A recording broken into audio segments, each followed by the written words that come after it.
अभी हिंदू मुसलमान की राजनीति यहाँ पर जमकर हो रही है और इसको लेकर के आप देखना होगा किस तरह से एक्शन लिया जाता है। लेकिन आगे बढ़ते हैं और बात करते हैं गुरुवंदन और मजहबी क्रंदन की। आखिर हम ऐसा क्यों कह रहे हैं ये भी आपको बताएंगे, लेकिन सबसे बड़ी बात कि आप बखूबी जानते हैं कि हमारे शास्त्रों में गुरुओं को भगवान से भी ऊंचा दर्जा दिया गया है। और ऐसे में देखिए मध्य प्रदेश सरकार की तरफ से एक बड़ा ऐलान किया गया। मध्य प्रदेश सरकार की अगर बात करें तो मध्य प्रदेश सरकार की तरफ से फैसला किया गया है, वो आपको बताते हैं। मध्य प्रदेश सरकार ने दरअसल गुरु पूर्णिमा के मौके पर गुरुओं को वंदन का ऐलान किया। अब जैसे ही ऐलान हुआ इस पूरे मामले को लेकर एक तरफ जहां राजनीति शुरू हो गई, वो बात छोड़ लीजिए, लेकिन एक विशेष समुदाय के धर्म गुरुओं को इससे बहुत ज्यादा दिक्कत हो चुकी है। पूरा मामला क्या है आपको एक रिपोर्ट के जरिए बताते हैं।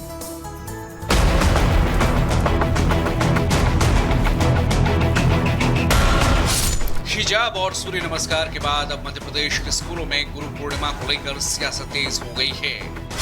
मध्य प्रदेश सरकार ने गुरु पूर्णिमा के मौके पर राज्य के स्कूलों में शिक्षकों के वंदन का आदेश क्या पारित किया। मुस्लिम धर्म गुरुओं से लेकर विपक्ष तक सभी ने राज्य सरकार के इस फैसले का विरोध करना शुरू कर दिया। मुस्लिम जहां राज्य सरकार के इस फैसले को इस्लाम विरोधी बता रहे हैं, तो वहीं कांग्रेस नेता इस फैसले को बीजेपी का राजनीतिक स्टंट करार दे रहे हैं। हैरानी ये है कि शिक्षकों के प्रति आदर भाव रखने की परंपरा देश में सदियों से चली आ रही है। हर धर्म में गुरुओं के प्रति छात्रों को आदर भाव रखने के संस्कार दिए जाते रहे हैं, लेकिन मुस्लिम पक्ष सीधे तौर पर इस मुद्दे को विवादों में घसीट रहा है। मुस्लिम पक्ष का कहना है कि गुरु पूर्णिमा पर सरस्वती वंदन करने से उनकी धार्मिक मान्यताओं को चोट पहुंचेगी। जितने भी विद्यालय हैं, स्कूल हैं, जो भी बच्चों के हैं, वहाँ पर सरस्वती वंदना करेंगे, सूर्य नमस्कार करेंगे, पूजा करेंगे, ये करेंगे और नारियल चढ़ाएंगे। भाई इस तरह के लिए करने के लिए पूरे मध्य प्रदेश में ढेरों मंदिरें हैं, घर घर मंदिरें हैं, आप वहाँ पर कराइए ना। स्कूल कॉलेज सब चीज़ें शिक्षा के मंदिर हैं। यहाँ पर तो ऑटोमेटिक गुरु भगवान के रूप में है। यहाँ तो रोज डेली लोग अपनी शिक्षा ग्रहण करने जाते हैं और इस तरह का जो मामला मध्य प्रदेश की सरकार ड्रेस कोड के आड़ में जो करना चाह रही है, मध्य प्रदेश को शिक्षा का भगवाकरण करना चाहती है। बेवजह इस मुद्दे को विवादास्पद करार देने की जल्दी सिर्फ मुस्लिम पक्ष में ही नहीं है। हैरानी ये है कि इस मुद्दे पर मुस्लिम पक्ष और विपक्ष दोनों के सुर एक जैसे हैं। कांग्रेस जहां बीजेपी के स्कूलों के लिए जारी किए गए इस दिशा निर्देश को वोटों के ध्रुवीकरण से जोड़ रही है, तो वहीं बीजेपी का आरोप है कि कांग्रेस जानबूझकर इस मुद्दे पर तुष्टीकरण की सियासत को हवा दे रही है।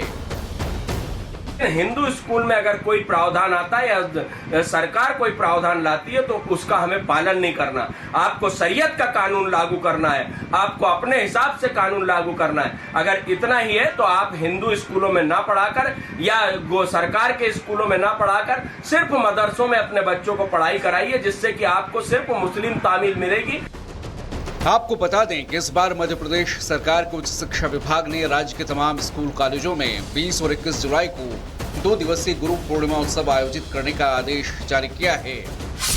इस आदेश के मुताबिक 20 जुलाई को स्कूल कॉलेजों में प्रार्थना सभा होगी, गुरु शिष्य संस्कृति पर प्रकाश और निबंध लिखने की प्रतियोगिता होगी। 21 जुलाई को सरस्वती वंदना और गुरु वंदना कार्यक्रम होगा। इसी दौरान गुरुजनों और शिक्षकों का सम्मान भी किया जाएगा। ये पहली बार है जब मध्य प्रदेश सरकार ने बच्चों का भविष्य संवारने वाले शिक्षकों के सम्मान में पूरे प्रदेश के स्कूल कॉलेजों में 2 दिवसीय कार्यक्रम का आयोजन किया है। लेकिन अफसोस कि शिक्षकों के सम्मान का ये कार्यक्रम अब राजनीति की भेंट चढ़ता दिख रहा है, जिससे बच्चे और शिक्षक दोनों बेवजह पिसते दिख रहे हैं। Bureau report, Republic Bharat. तो देखिए, शिक्षक जो सभी के होते हैं, आखिर इस पर सियासत क्यों हो रही है, ये बड़ा सवाल अभी बना हुआ है। गुरु सबके हैं, फिर विवाद क्यों है, ये जरा समझ लेते हैं। देखिए, स्कूल में सभी धर्म के छात्र पढ़ते हैं और सभी को ये शिक्षा दी जाती है कि अपने जो शिक्षक हैं उनका आदर सम्मान करें। शिक्षक छात्रों के बीच फर्क नहीं करते हैं, तो आखिर शिक्षकों के बीच ये फर्क क्यों?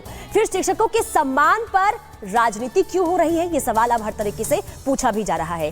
क्यों हर मुद्दे में हिंदू मुसलमान के मुद्दे को जो है घसीटा जाता है? समाज को शिक्षक बांट रहे हैं या फिर नेता? क्योंकि राजनीति अब इस पूरे मामले को लेकर हो रही है। राजनीति क्यों हो रही है, ये बड़ा सवाल बना हुआ है।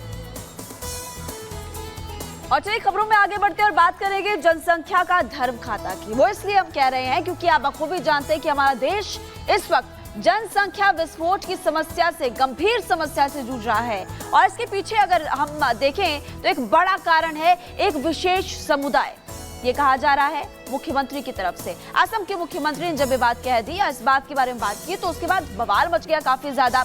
आपको बता दें कि असम और पश्चिम बंगाल में इस वक्त लगातार घुसपैठिए जब घुस रहे हैं तो वहां पर मुस्लिम आबादी लगातार बढ़ती जा रही है। असम में अगर बात करें तो 40% मुस्लिम आबादी अभी तक हो चुकी। 1951 की बात करें उस वक्त 12% 12% थे, लेकिन अब काफी ज्यादा बढ़ चुका है। मुख्यमंत्री हेमंत बिस्वा शर्मा ने क्या कहा और बवाल कैसे मच चुका है, आपको इस रिपोर्ट के जरिए बता दें।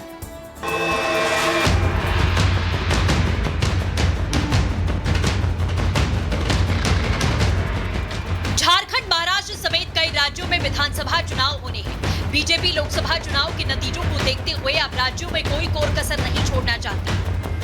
बीजेपी के 2 नेताओं के बड़े बयान सामने आए। एक ओर असम के सीएम हेमंता ने मुसलमानों की बढ़ती जनसंख्या और घुसपैठ पर कहा कि बदलती डेमोग्राफी चिंता का विषय है, तो वहीं बंगाल में बीजेपी के नेता शुभेंदु अधिकारी ने अल्पसंख्यक मोर्चे पर सवाल उठाते हुए कह दिया कि सबका साथ सबका विकास नहीं चलेगा, जो हमारे साथ है हम उनके साथ हैं। बदलते डेमोग्राफी मेरे लिए, मैं असम से आया हूँ, ये मेरे लिए बहुत बड़ा मुद्दा है। मेरा असम में मुस्लिम पॉपुलेशन 40% हो चुका है। 1951 में 12% था। आज असम में मुस्लिम पॉपुलेशन 40%। हम जिला की जिला खो चुका है। तो मेरे लिए ये मुद्दा पॉलिटिकल नहीं है, मेरे लिए ये जीना और मरने का मुद्दा है। घुसपैठिया पहले असम आते हैं, पहले वेस्ट बंगाल आते हैं, उसका बाद झारखंड, बिहार, छत्तीसगढ़ जाते हैं। जो घुसपैठियों को रुकाने के लिए जो जिम्मेदारी होता है, वो जिम्मेदारी जब इंटरनेशनल बॉर्डर से आते हैं तब तक बीएसएफ का होता है, लेकिन जब एक बार अंदर आ चुका है उसका बाद स्टेट गवर्नमेंट का जिम्मेदारी होता है। आप जिम्मा नहीं पालन करेगा और आप बोलेगा दिल्ली करे, तो आप क्यों कुर्सी में हैं? आप कुर्सी छोड़ दो। वहीं पश्चिम बंगाल में बीजेपी के नेता और विधानसभा में नेता प्रतिपक्ष शुभेंदु अधिकारी ने अल्पसंख्यक मोर्चे की जरूरत पर सवाल उठाते हुए कह दिया कि सबका साथ सबका विकास की कोई जरूरत नहीं है। আমিও বলেছি রাষ্ট্রবাদী মুসলিম, আপনারাও বলেছেন सबका साथ सबका विकास। আর বলবো না, বলবো जो हमारे साथ हम उनका साथ, सबका साथ सबका विकास बंद करो। सीएम हेमंता और शुभेंदु के बयान के बाद बीजेपी पर विपक्ष हमलावर है। वो बोल रहा है माइनॉरिटी मोर्चा नहीं होना चाहिए, ये तो डेमोक्रेसी का खिलाफ है।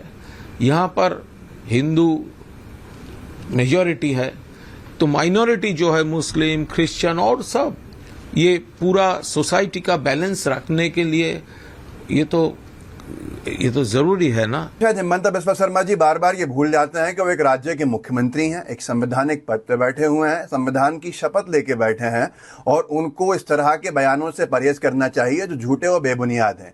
झूठे और बेबुनियाद आंकड़े देके और प्रदेश की जनता को गुमराह कर रहे हैं। हालांकि विवाद बढ़ने पर नंदीग्राम के विधायक शुभेंदु अधिकारी ने सफाई दी कि प्रधानमंत्री का नारा उनका और एनडीए सरकार का एजेंडा है। वो बस ये चाहते हैं कि बंगाल में बीजेपी केवल उन लोगों का साथ दे जो उनका समर्थन करते हैं। प्रधानमंत्री के सबका साथ सबका विकास सबका विश्वास सबका प्रयास के नारे को हम पूरी तरह मानते हैं। हेमंता और शुभेंदु के बयान के बाद कई कयास लगने शुरू हो चुके हैं। Bureau report, Republic Bharat.